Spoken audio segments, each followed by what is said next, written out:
S it is challenge. ಎಲ್ಲರಿಗೂ ಒಂದಲ್ಲ ಒಂದು ರೀತಿ ಚಾಲೆಂಜ್ ಇದ್ದೇ ಇರ್ತದೆ. ಯಾರಿಗೆ ಚಾಲೆಂಜ್ ಇಲ್ಲ? ದುಡ್ಡಿದ್ದವ್ರಿಗೆ ಒಂಥರ ಚಾಲೆಂಜ್, ಬುದ್ಧಿ ಇದ್ದವ್ರಿಗೆ ಒಂಥರ ಚಾಲೆಂಜ್, ಎಲ್ಲರಿಗೂ ಒಂದು ರೀತಿ ಸವಾಲು ಇದ್ದೇ ಇರ್ತದೆ. ಹಾಗೆ my family, I am very grateful to give some family, my parents and my sibling.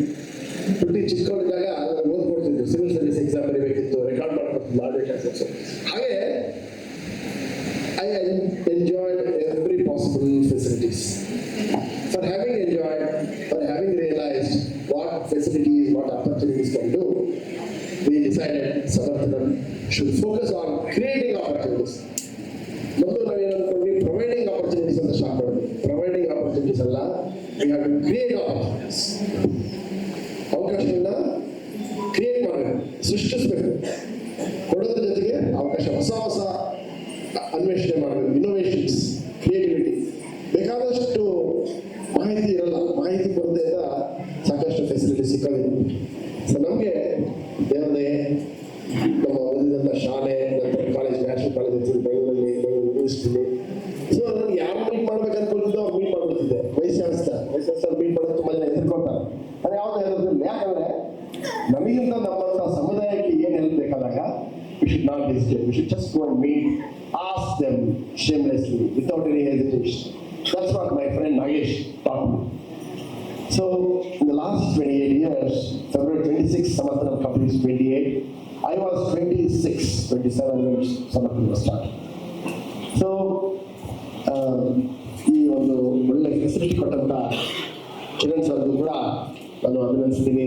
ಯಾಕಂದ್ರೆ ಮಹಾಂತೇಶ್ ಬಗ್ಗೆ ಮತ್ತು ಸಮರ್ಥನಂ ಟ್ರಸ್ಟ್ ಬಗ್ಗೆ ನಾನು ಬಹಳಷ್ಟು ಕೇಳ್ಪಟ್ಟಿದ್ದೆ. ಬಟ್ ಒಂದು ಅವಕಾಶ ಸಿಕ್ಕಿದೆ. ಏನಾಗಲಿ ಇವತ್ತು ಒಂದು ಸಂಡೇ ಆದ್ರೂ ಪರವಾಗಿಲ್ಲ, ನಾವು ಈ ಕಾರ್ಯಕ್ರಮವನ್ನು ಭಾಗವಹಿಸಬೇಕು. ಮುಖ್ಯವಾಗಿ ಮಹಾಂತೇಶ್ ಸರ್ನ ಮೀಟ್ ಮಾಡ್ಬೇಕಂತಾನೆ ಬಂದಿದ್ದಾರೆ, ಎದಕ್ಕೂ ಇಲ್ಲ.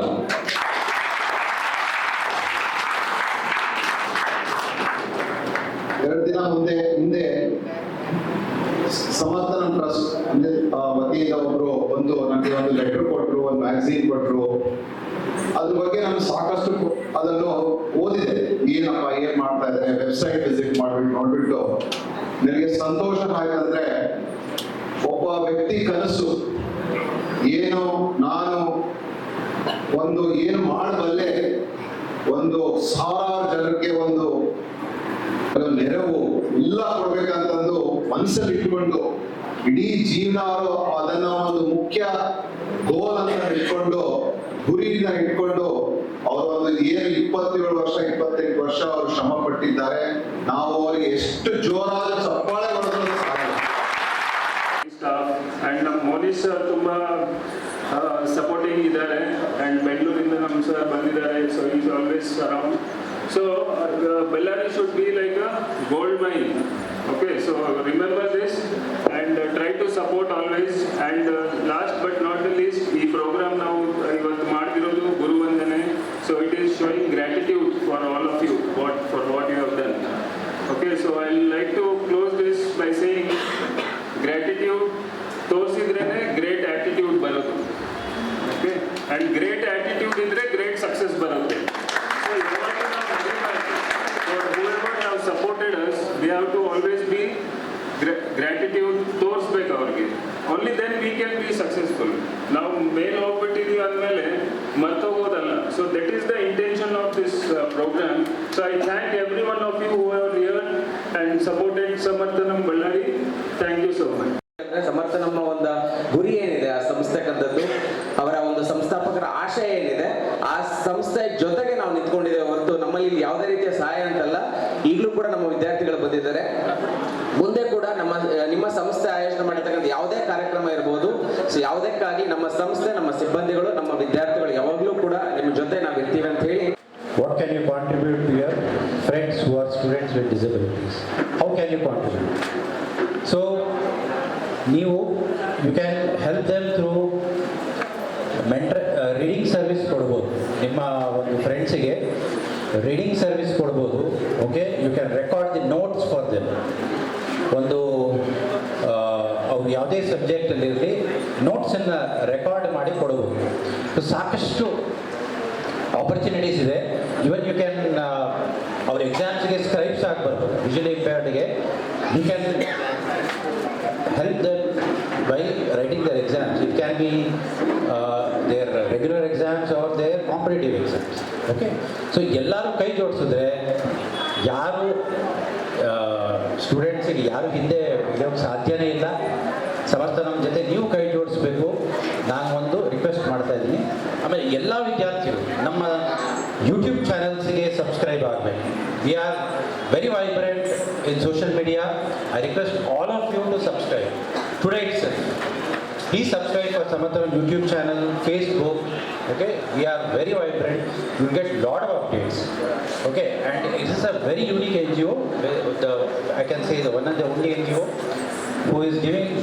we are training students to crack competitive exams.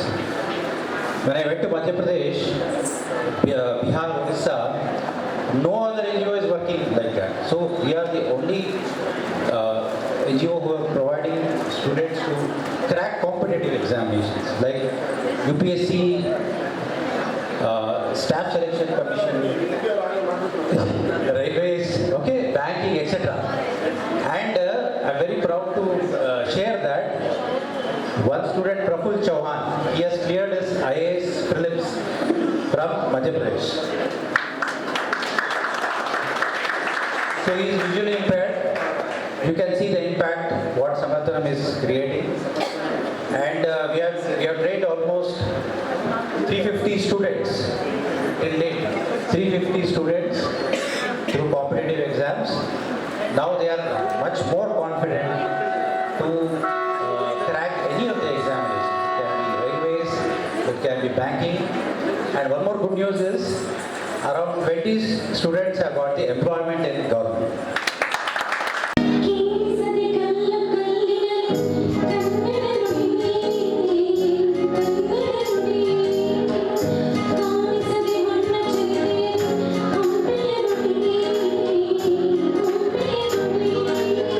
Sandur taluk Ballari ಜಿಲ್ಲೆಯವರು. ನಾವು ಮೊದಲಿಗೆ SSLCಯನ್ನು ಕಾಲಮಡಿನಲ್ಲಿರುವಂತಹ ಶರಣಬಸವೇಶ್ವರ ಸಮನ್ವಯ ಸ್ಕೂಲಲ್ಲಿ SSLCಯನ್ನು ಮುಗಿಸಿದೆ. ನಂತರ ಅಲ್ಲಿ SSLCಯಲ್ಲಿ ನಾನು 68% ಗಳಿಸಿದೆ. ನಂತರ ನಾನು ಕೂಲಿಯಲ್ಲಿರುವಂತಹ ಜ್ಞಾನಭಾರತಿ ಕಾಲೇಜನ್ನು ಸೇರಿದೆ PUC. ಅಲ್ಲಿ ಬಹಳಷ್ಟು ಅನಾನುಕೂಲ ಇತ್ತು. ನನಗೆ ಒಂದು ಊಟದ ಫೆಸಿಲಿಟಿ ಆಗಿರ್ಬೋದು, ನನಗೆ ಉಳ್ಕೊಳ್ಳುವಂಥ ವಸತಿ ವ್ಯವಸ್ಥೆ ಭಾಳಷ್ಟು ತೊಂದರೆ ಇತ್ತು. ನಂತರದಲ್ಲಿ BCM ಮಾಸ್ಟರ್ನ್ನು ಸೇರಿದೆ. ಆಮೇಲೆ PUCಯನ್ನು ಸಹ ನಾನು ಕಂಪ್ಲೀಟ್ ಮಾಡಿದೆ. PUCಯಲ್ಲಿ ಸಹ ನಾನು 74% ತೆಗೆದೆ. ನಂತರ ಅಲ್ಲೇ ಇರುವಂತಹ ಡಿಗ್ರಿ ಕಾಲೇಜ್ SMT ಡಿಗ್ರಿ ಕಾಲೇಜನ್ನು ನಾನು ಪ್ರವೇಶ ಪಡ್ಕೊಂಡು ಅಲ್ಲಿ 3 ವರ್ಷಗಳ ಕಾಲ ನಾನು ಡಿಗ್ರಿಯನ್ನು ಕಂಪ್ಲೀಟ್ ಮಾಡಿದೆ. ಕಂಪ್ಲೀಟ್ ಮಾಡಿ ಅಲ್ಲಿಯೂ ಸಹ ನಾನು 75% ಗಳಿಸಿದೆ. ನಂತರ ನನಗೊಂದು ಯಕ್ಷ ಪ್ರಶ್ನೆ ಆಯಿತು. ಇಷ್ಟು ವರ್ಷ ನಾನು ಕಷ್ಟಪಟ್ಟು ಓದಿದೆ, ನಂತರ ನಾನು ಹೈಯರ್ ಎಜುಕೇಷನ್ ಓದಲೇಬೇಕಾದ ಒಂದು ಅನಿವಾರ್ಯತೆ ಇತ್ತು. ಏನು ಮಾಡಬೇಕು ಅನ್ನೋ ಒಂದು ಗೊಂದಲ ಇತ್ತು. ಆ ಸಂದರ್ಭದಲ್ಲಿ ನಮ್ಮ ಒಬ್ಬ ಸ್ನೇಹಿತರು ಹೇಳಿದರು, ನೋಡು ದೋಸ್ತ, ನೀನು ಬಳ್ಳಾರಿಗೆ ಹೋಗು. ಅಲ್ಲಿ ಬಳ್ಳಾರಿಯಲ್ಲಿ B.Ed ಓದಲು ನಿಮಗೆ ಬಹಳಷ್ಟು ಸಹಕಾರಿಯಾಗುವಂಥ ಕಾಲೇಜುಗಳು ಸಿಗ್ತವೆ. ನಿನಗೆ ಅಲ್ಲಿ ಓದಿಕೊಳ್ಳಲು ಹಾಸ್ಟೆಲ್ ಫೆಸಿಲಿಟಿ ಮತ್ತು ಶಾಲೆಯ ಫೀಸ್ ಶುಲ್ಕ ಸಹ ಅಲ್ಲೇ ಫೆಸಿಲಿಟಿಯನ್ನು ಕೊಡ್ತಾರೆ. ನಿನಗೆ ಹೋಗಿ ಬರಲು ಸಹ ಆಟದ ವ್ಯವಸ್ಥೆಯನ್ನು ಮಾಡ್ತಾರೆ. ನಿನಗೆ ಯಾವುದೇ ಥರದ ತೊಂದರೆ ಆಗಲ್ಲ. ಅಲ್ಲೇ ಹೋಗಿ ನೀವು ಜಾಯಿನ್ ಆಗ ಅಂತ ಹೇಳಿ ನನ್ನ ಫ್ರೆಂಡ್ ಮಲ್ಲಿಕಾರ್ಜುನ್ ಅವರು, ಇವಾಗ ಪ್ರೆಸೆಂಟ್ ಅವರು ಶಿಕ್ಷಕರಾಗಿದ್ದಾರೆ. ಅವರು ನನಗೆ ಸಜೆಷನ್ ಕೊಟ್ಟರು. ನಂತರ ಅವರಂತೆಯೇ ನಾನು ಬಳ್ಳಾರಿಗೆ ಬಂದೆ. ಇವಾಗ ಬಳ್ಳಾರಿಗೆ ಬಂದು ನಾನು 4 ವರ್ಷಗಳಾಯಿತು.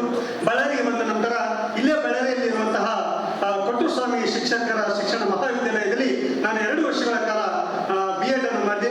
ಅಲ್ಲಿ ನಾನು ಒಬ್ಬ ಅಂಗವಿಕಲ ಅಂತ ನನಗೆ ಅನಿಸೇ ಇಲ್ಲ. ಯಾಕೆ ಗೊತ್ತಾ, ಅಲ್ಲಿರುವಂತಹ 100 ವಿದ್ಯಾರ್ಥಿಗಳು ಸಹ ನಾನೊಬ್ಬ ಅಂಗವಿಕಲ ಎಂಬ ಒಂದು ಮನೋಭಾವನೆ ಬರದ ರೀತಿಯಲ್ಲಿ ನಾನೊಬ್ಬ ಅವರಂತೆಯೇ ಒಬ್ಬ ನಾರ್ಮಲ್ ವ್ಯಕ್ತಿ ಅಂತೇಳಿ ನನ್ನ ನಡೆದುಕೊಂಡ್ರು. ಆ ಒಂದು ನಡೆದುಕೊಂಡಂತಹ ಒಂದು ಅಲ್ಲಿದ್ದಂಥ ನನ್ನ ಸಹಪಾಠಿಗಳಿಂದಾಗಿ ಅಲ್ಲಿಯೂ ಸಹ ಎಲ್ಲರೊಂದಿಗೆ ಜೊತೆಗೂಡಿ ನಾನೊಬ್ಬ ಸಮರ್ಥ ಶಿಕ್ಷಕ ಎಂಬುದನ್ನು ಅವರಿಂದ ತಿಳ್ಕೊಂಡೆ. ನಂತರ ನಾನು ಕೂಡ ಎಲ್ಲರೊಂದಿಗೆ ಸ್ಟೇಜ್ ಮೇಲೆ ಪಾಠವನ್ನು ಮಾಡಿದೆ. ನಮ್ಮ ಶಿಕ್ಷಕರು ನಿನಗೆ ಏನಂತ ತೊಂದರೆ ಕುಂತ್ಕೊಂಡು ಪಾಠ ಮಾಡಂತೇಳು. ಆದರೆ ಇಲ್ಲ ಸರ್, ನನ್ನ ಶಿಕ್ಷಕರಂತೆ ಪ್ರತಿ ನಾನು ನಿಂತ್ಕೊಂಡೇ ಪಾಠ ಮಾಡ್ತೀನಿ, ಅದು ಏನೇ ತೊಂದರೆ ಮಾಡೋದು ಆ ಸಂದರ್ಭದಲ್ಲಿ ನನಗೆ ಸಹಕಾರವನ್ನು ಬಹಳಷ್ಟು ನನ್ನ ಸಹಪಾಠಿಗಳು ಸಹ ನೀಡಿದರು. ನಂತರ ನಾನು BEdನಲ್ಲಿ 80%ನಷ್ಟು ಫಲಿತಾಂಶವನ್ನು ಪಡೆದುಕೊಂಡು ಬಂದೆ. ನಂತರ ಅಲ್ಲಿ ನನಗೆ ಸಮರ್ಥನಲ್ಲಿ ಏನು ಗೊತ್ತಾ, ನನಗೆ PG ವ್ಯವಸ್ಥೆ ಆಗಿರ್ಬೋದು, ಹೋಗಿ ಬರುವಂಥ ಆಟದ ವ್ಯವಸ್ಥೆ ಆಗಿರ್ಬೋದು, ನನಗೆ ಮೌನೇಶ್ ಸರ್ ಅವರು ಬಹಳಷ್ಟು ಸಹಕಾರವನ್ನು ನೀಡಿದರು. ಹಾಗೆ ಹೈಯರ್ ಎಜುಕೇಶನ್ ಕೋಆರ್ಡಿನೇಟರ್ ಆಗಿರುವಂಥ ನಮ್ಮ ಬಳ್ಳಾರಿ ಸಮರ್ಥನ ರಮಣಜೀವ ಸರ್ ಸಹ ನನಗೆ ಏನೇ ಫೆಸಿಲಿಟಿ ಬೇಕಂದ್ರೂ ಸಹ ಕೊಟ್ಟರು. ಜೊತೆಗೆ ನನ್ನೊಂದು BEd ಕಂಪ್ಲೀಟ್ ಆಯಿತು. ನೆಕ್ಸ್ಟ್ ಏನು ಮಾಡ್ಬೇಕಂತ ಅಲ್ಲೊಂದು ಎಕ್ಸ್ಟ್ರಾ ಪ್ರಶ್ನೆ ಇತ್ತು. ಮೌನೇಶ್ ಸರ್ ಒಂದು ಮಾತಾಡಿದ್ರು, ಮಹತ್ರ ನೀನು ಏನಾದರೂ ಕೋಚಿಂಗ್ ಮಾಡ್ಬೇಕಂತ ನಿನ್ನಲ್ಲಿ ಇಷ್ಟ ಇದೆಯಾ? ಹಾಂ ಸರ್ ಮಾಡ್ತೀನಿ. ನೀವು ಕೋಚಿಂಗ್ ಮಾಡ್ಬೇಕಂದ್ರೆ ಬೆಳಗಾವಿಗೆ ಹೋಗ್ಬೇಕಾಗುತ್ತೆ ನೋಡೋಣ ಸರ್, ಭಾಳ ದೂರ ಆಗುತ್ತೆ ಸರ್, ಅಲ್ಲಿ ಹೋದ್ರೆ ನಿಮಗೆ ಅನುಕೂಲ ಆಗುತ್ತೆ ಇಲ್ಲ ಗೊತ್ತಾಗಲ್ಲ ಸರ್, ಹೇಗೆ ಮಾಡ್ಬೇಕು ಸರ್? ಅವರು ಎಷ್ಟು ನೀಟಾಗಿ ಹೇಳಿದ್ರು ಅಂದರೆ, ನೋಡುವ ಹತ್ರ ಇಲ್ಲಿರುವ ಸಮರ್ಥನವು ನಲ್ಲಿರುವಂತಹ ನಿನಗೆ ಹೆಂಗೆ ಶಿಕ್ಷಕರು ಅಲ್ಲಿಯೂ ಸಹ ಸಮರ್ಥನದಲ್ಲಿರುವಂತಹ ಎಲ್ಲರೂ ನಮ್ಮವರೇ, ನಿನಗೆ ಏನು ಆಗಲ್ಲ, ಇಲ್ಲಿ ನಿನಗೆ ಯಾವ ರೀತಿಯಾಗಿ ನೀನು ಸೌಲಭ್ಯವನ್ನು ಪಡ್ಕೊತಿದ್ದೋ ಅಲ್ಲಿಯೂ ಸಹ ನಿನ್ನ ಸೌಲಭ್ಯವನ್ನು ಕೊಡ್ತಾರೆ. ನೀನು ಯಾವುದೇ ಕಾರಣಕ್ಕೂ ಕುಗ್ಬೇಡ, ಅಲ್ಲಿ ಸಹ ನೀನು ಮುಂದಿಗೆ KS ಮುಗಿಸ್ಕೊಂಡು ಬಾ. ಅಲ್ಲಿ ನನಗೆ ಏನಾಯ್ತು ಅಂದರೆ, ಅಲ್ಲಿ ಓದಕ್ಕೆ ಅರುಣ್ ಸರ್ ಅವರ ಭೇಟಿ ಆಯಿತು. ನಂತರ ಟಾರ್ಗೆಟ್ ಕೋಚಿಂಗ್ ಸೆಂಟರ್ ಅಲ್ಲಿ ನಾನು ಪ್ರವೇಶಾತಿಯನ್ನು ಪಡ್ಕೊಂಡೆ. ಅಲ್ಲಿಯೂ ಸಹ 6 ತಿಂಗಳ ಕಾಲ ತರಬೇತಿಯನ್ನು ಪಡ್ಕೊಂಡು ನಂತರ ನಾನು ಬಳ್ಳಾರಿಗೆ ಬಂದಂತಹ ಸಂದರ್ಭದಲ್ಲಿ ನನ್ನ ಟೀಚರ್ ಎಲಿಜಿಬಲ್ ಟೆಸ್ಟ್ ಒಂದು ಎಕ್ಸಾಮ್ ಇತ್ತು, ಅದರಲ್ಲಿಯೂ ಸಹ ನಾನು 99 ಅಂಕಗಳನ್ನು ಪಡ್ಕೊಂಡು ಎಲಿಜಿಬಲ್ ಅನ್ನು ಪಡ್ಕೊಂಡೆ. ನಂತರ ಎಲಿಜಿಬಲ್ ಆಯಿತು. ಇವಾಗ ನಾವು ನಿಂತ ನೀರಾಗಬಾರ್ದಲ್ಲ, ನಾವು ಶಿಕ್ಷಕರ ವೃತ್ತಿಯಲ್ಲಿ ನಿಂತ ನೀರಾಗಬಹುದು, ಅರಿವ ನೀರಾಗಬೇಕು ಎಂಬುದು ಕನಸನ್ನು ಕಂಡಿದ್ದ ನಾನು. ನಂತರ ಏನು ಮಾಡಬೇಕಂತ ಒಂದು ನನಗೊಂದು ಯಕ್ಷ ಪ್ರಶ್ನೆ ಕಾಣ್ತಿರ್ಬೇಕಾದ್ರೆ ಅವ ಒಂದು MBA ಮಾಡಬೇಕು, MBA ಮಾಡಬೇಕು. ಅವಾಗ ಕೂಡ ಸಾರ್ ಕೇಳಿ ಆಯ್ತು ನಮ್ಮ ಕಡೆ ಏನು ಸಹಾಯ ಆಗುತ್ತೋ ಅದನ್ನೆಲ್ಲ ಮಾಡ್ತೀನಿ ಅಂತ ಹೇಳಿದ್ರು ಸಾರು. ಅವಾಗ ಆ ಸಂದರ್ಭದಲ್ಲಿ ಸಾರಿಗೆ ನಾನು ಇವಾಗ ಪ್ರಸ್ತುತ ಇರುವಂತಹ ವಿಜಯನಗರ ಶ್ರೀಕೃಷ್ಣ ದೇವರಾಯ ಯೂನಿವರ್ಸಿಟಿಯಲ್ಲಿ ಮೇನ್ ಕ್ಯಾಂಪಸ್ನಲ್ಲಿ ನಾನು MA ಎಕನಾಮಿಕ್ಸ್ 3 ಸೆಮಿಸ್ಟರ್ನಲ್ಲಿ ಪ್ರಸ್ತುತ ನಾನು ಓದುತ್ತಿದ್ದೇನೆ. ಅಲ್ಲಿಯೂ ಸಹ ಉತ್ತಮವಾದ ಅಂಕಗಳನ್ನು ಸಹ ಪಡೆದಿದ್ದೇನೆ. ಈ ವರ್ಷ ಕೂಡ ಒಂದು ಫೈನಲ್ ಇಯರ್ ಇದೆ. ನೆಕ್ಸ್ಟ್ ನಾನು ಏನು ಮಾಡ್ಬೇಕಂತಂದ್ರೆ, ಈಗ ನಮ್ಗೆ ಏನೋ ಅವಕಾಶ ಸಿಕ್ಕರೆ PhD ಸಹ ಮುಗಿಸ್ಕೊಂಡು ನಮ್ಮ ಸರ್ ಮಹಾಂತೇಶ್ ಸರ್ ಅವರ ಆಸ್ತಿ ಏನಿದೆ, ನಾವು ಯಾರು ಸರ್ಕಾರದಿಂದ ಬರುವಂತಹ ಪೆನ್ಷನ್ಗಾಗಿ ಕುಂತುಕೊಳ್ಳಬಾರ್ದು, ಅದರ ಬದಲಾಗಿ ನಾವು ಸರ್ಕಾರಕ್ಕೆ ಟ್ಯಾಕ್ಸ್ ಅನ್ನು ಕಟ್ಟಬೇಕೆಂಬ ಒಂದು ಮಹದಾಸೆ ಏನಿದೆ ಅದನ್ನ ನೆರವೇರಿಸಿದ ನನ್ನೊಂದು ಬಲವಾದ ನಂಬಿಕೆ ಇದೆ. ಯಾಕೆಂದ್ರೆ ಮಣ್ಣಿನಲ್ಲಿರುವಂತಹ ನೆಟ್ ಎಕ್ಸಾಮ್ ನಲ್ಲಿ ನಾನು ಹುಬ್ಬಳ್ಳಿಯಲ್ಲಿ ಬಂದೆ. ನನಗೆ ಕನ್ಫರ್ಮ್ ಆಗಿ ನೆಟ್ ಎಕ್ಸಾಮ್ ಕೂಡ ಪಾಸ್ ಆಗ್ತೀನಿ, ಪ್ರೊಫೆಸರ್ ಆಗೇ ಆಗ್ತೀನಿ. ಮುಂದೆ PhD ಅನ್ನು ಮುಗಿಸಿ ಸಮಾಜಕ್ಕೆ ಆದರ್ಶ ಶಿಕ್ಷಕನಾಗಿ ನಾನು ಹೊರಹೋಗ್ತೀನಿ ಎಂಬುದು.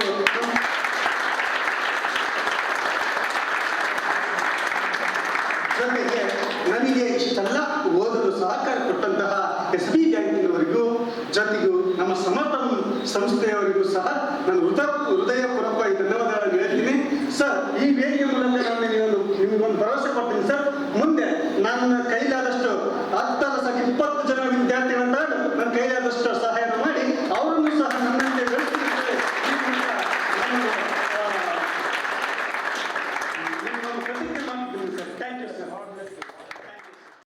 ನಾವು ಅಂಗವಿಕಲ ಅನ್ನುವಂತಹ ಪದವನ್ನ ಯಾಕೆ ಬಳಕೆ ಮಾಡಬೇಕು? ವೈಕಲ್ಯತೆ ಹೊಂದಿದಂತಹ ವ್ಯಕ್ತಿಯಲ್ಲಿ ಒಂದು ವೈಕಲ್ಯತೆಯನ್ನು ಕಂಡಿರಬಹುದು. ಅವರು ಮಾನಸಿಕವಾಗಿ ವಿಕಲರಲ್ಲ, ಅವರು ಮಾನಸಿಕವಾಗಿ ಸಮರ್ಥರು. ಅದಕ್ಕಾಗಿ ಅಂಗವಿಕಲ ಅನ್ನುವ ಪದವನ್ನು ಬಳಕೆ ಮಾಡುವುದರ ಬದಲಾಗಿ ಅವರು ಒಂದು ವಿಶೇಷ ಶಕ್ತಿಯನ್ನು ಉಳ್ಳಂತವರು. ಅದಕ್ಕಾಗಿ ಅವರನ್ನ ವಿಶೇಷ ವಿಕಲಚೇತನರು ಅನ್ನುವ ಬದಲಾಗಿ ವಿಶೇಷ ಚೇತನ ಅನ್ನುವಂತಹ ಒಂದು ಪದದಿಂದ ಅವ್ರನ್ನ ಕರೆದ್ರೆ ಬಹಳ ಸೂಕ್ತ ಆಗುತ್ತೆ. ಅವ್ರು ಯಾರಿಗೂ ಯಾವುದಕ್ಕೂ ಕಡಿಮೆ ಇಲ್ಲ, ಹಾಗಾಗಿ ಅವರನ್ನ ವಿಶೇಷ ಚೇತನ ಅಂತೇಳಿ ಕರಿಬೇಕನ್ನೋದು ನನ್ನ ಅನಿಸಿಕೆ.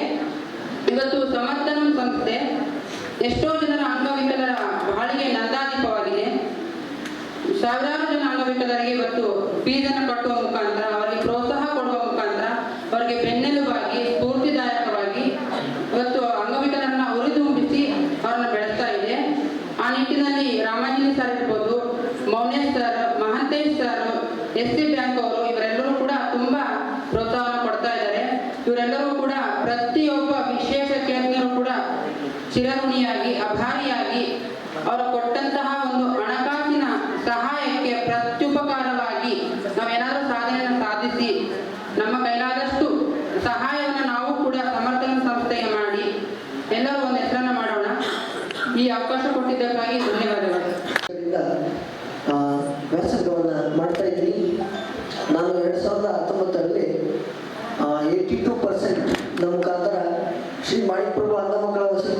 ಪ್ರೌಢಶಾಲೆ ರಾಯಚೂರಿನಲ್ಲಿ ವಿದ್ಯಾಭ್ಯಾಸವನ್ನು ಮುಗಿಸಿ SSLC ಕಂಪ್ಲೀಟ್ ಆಯಿತು.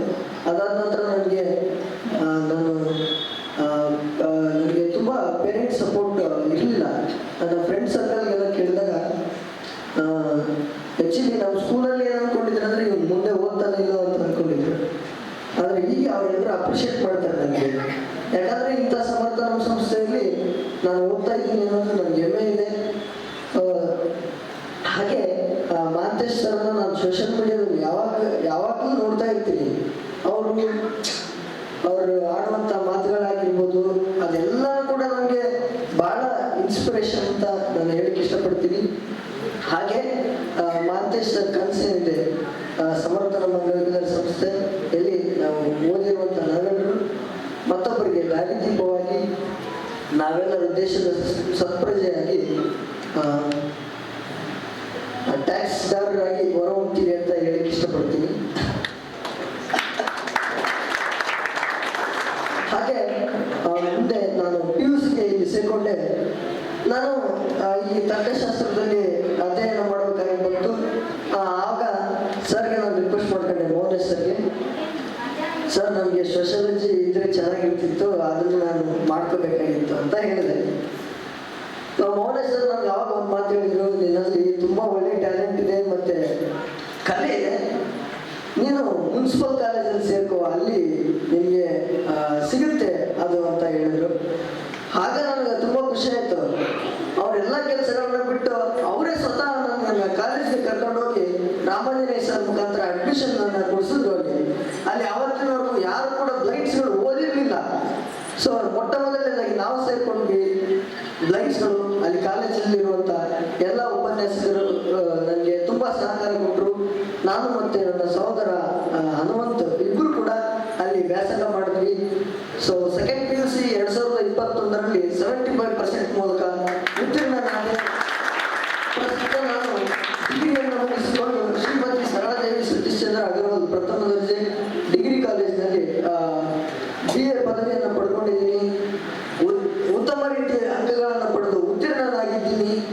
ಈಗ ಕೋಚಿಂಗ್ ಪಡ್ಕೊಂಡು ಉನ್ನತ ವ್ಯಾಸಂಗಕ್ಕೆ ನಾನು ಹೋಗಿ ಸಮರ್ಥವಾದ ವ್ಯಕ್ತಿಯಾಗಿ ದೇಶದ ಒಳ್ಳೆ ಪ್ರಜೆಯಾಗಿ ಬಾಳ್ತೀನಿ ಅಂತ ನಾನು ಹೇಳಕ್ಕೆ ಇಷ್ಟಪಡ್ತೀನಿ. ಅವಕಾಶ ಕೊಟ್ಟಿರುವಂತ ನಮ್ಮೆಲ್ಲರಿಗೂ ಕೂಡ ಹೃದಯಪೂರ್ವಕ ಅಭಿನಂದನೆಗಳನ್ನು ಸಲ್ಲಿಸ್ತೀನಿ. ಹೈಸ್ಕೂಲಲ್ಲಿ ಓದ್ಬೇಕಾದ್ರೆ ನನಗೆ ಯಾವುದೇ ರೀತಿ ಸಹಾಯ ಆಗಲಿ, ಯಾವುದೇ ರೀತಿ ಗುರುಗಳಾಗಿರ್ಬೋದು, ಮನೇಲಾಗಿರ್ಬೋದು, ಯಾವುದೇ ರೀತಿ ಸಹಾಯ ಇಲ್ಲ ನನಗೆ. ಅಪ್ಪ ಅಮ್ಮ ಬಿಟ್ಟರೆ ಇನ್ಯಾರು ಅಕ್ಕಪಕ್ಕದವರಾಗಿರ್ಬೋದು, ಸಂಬಂಧಿಕರಾಗಿರ್ಬೋದು, ಯಾರು ನಮ್ಗೆ ಹೆಲ್ಪ್ ಮಾಡಿಲ್ಲ. ಸೊ PUC ಮುಗೀತು, ಹೂವಿನಡಗಲಿಯಲ್ಲಿ ನಾನು ಓದಿದ್ದು. ಅಲ್ಲಿ PUC ಮುಗಿದ ಮೇಲೆ ಒಂದು ದಿನ ಕಾಲೇಜ್ ಮುಗೀತು, ಬರ್ತಾ ಇದ್ದೆ. ಸೊ ಸಮರ್ಥನ ಸಂಸ್ಥೆ ಇದೆ ಅಂತ ನನಗೆ ಒಬ್ರು ಪರಿಚಯ ಮಾಡಿಕೊಟ್ರು. ಈ ಸಮರ್ಥನ ಬರೋಕ್ಕೂ ಮುಂಚೆನೆ ಏನಪ್ಪ ನನಗೆ ಯಾರು ಪರಿಚಯ ಇಲ್ಲ, ಏನಿಲ್ಲ, ಹೆಂಗೋ ಏನೋ ಮುಂದೆ ಪರಿಚಯ ಆಗ್ತಾರೋ ಇಲ್ಲ ಅನ್ನೋ ಒಂದು ಭಯದಿಂದ ನಾನಿದ್ದೆ. ಸೊ ಒಂದು ದಿನ ಅಡ್ಮಿಷನ್ ಆದ್ಮೇಲೆ ಗೊತ್ತಾಯ್ತು, 2 ದಿನ ಕಳೀತು. ಎಲ್ಲರೂ ನನ್ನ ರಿಲೇಷನಲ್ಲಿ ಯಾವ ರೀತಿ ಅಣ್ಣ ತಮ್ಮ ಫ್ರೆಂಡ್ಸ್ ಯಾವ ರೀತಿ ಇರ್ತಾರೋ ಅದೇ ರೀತಿ ಇಲ್ಲಿ ಬಂದ್ಮೇಲೆ ಗೊತ್ತಾಗಿದ್ದು. ಸಮರ್ಥನ ಸಂಸ್ಥೆ ನಾವು ಓದಕ್ಕೆ ತುಂಬಾ ರೀತಿಯಲ್ಲಿ ಹೆಲ್ಪ್ ಮಾಡಿದೆ. ಕಾಲೇಜ್ಗೆ ಹೋಗೋಕ್ಕಾಗಿರ್ಬೋದು, ಬರೋಕ್ಕಾಗಿರ್ಬೋದು, ಆಟೋ ವ್ಯವಸ್ಥೆ ಇದೆ, ಊಟ ವಸತಿ, ಆಮೇಲೆ ಓದಕ್ಕೆ ಬೇಕಾಗಂತ ಬುಕ್ಸ್ ಪೆನ್ನು ಎಲ್ಲ ರೀತಿಯಲ್ಲಿ ಸಹಾಯವನ್ನು ಮಾಡತಕ್ಕಂಥ ಈ ಸಮರ್ಥನ ಸಂಸ್ಥೆ ಮತ್ತು SCB ಸಂಸ್ಥೆಯವರಿಗೆ ನಾನು ಯಾವಾಗಲೂ ಚಿರಋಣಿಯಾಗಿರ್ತೀನಿ. ಈ ಸಂಸ್ಥೆ